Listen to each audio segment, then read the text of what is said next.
ముసాయిదా బిల్లుని మరి సభలో ప్రవేశపెట్టిన తర్వాత బీఏసీని పిలుస్తామని చెప్పడం జరిగింది.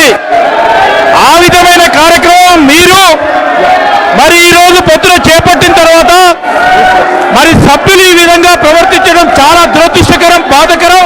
కేంద్ర ప్రభుత్వం ఒక ప్రధానమైన నిర్ణయం తీసుకుంటున్న తరుణంలో ఈరోజు గత 4 సంవత్సరాల నుంచి కూడా మరి అన్ని పార్టీలు ఒక ఆలోచన చేసి తెలంగాణ ఇస్తే మాకే ఇబ్బంది లేదు, పూర్తి స్థాయిలో మరి ఈ కార్యక్రమం చేయాలని చెప్పారు.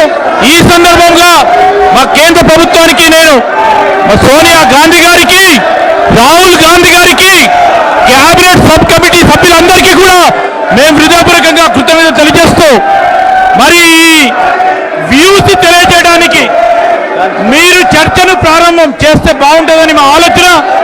ఈ క్రమంలో మేమందరం కూడా ముసాయిదా బిల్లును సపోర్ట్ చేస్తూ మరి దీని సందర్భంలో వ్యూస్ తీసుకునే చర్చను ప్రారంభం చేయాల్సిందిగా మేము మీ ద్వారా సభను కోరుతా ఉన్నాం అధ్యక్ష.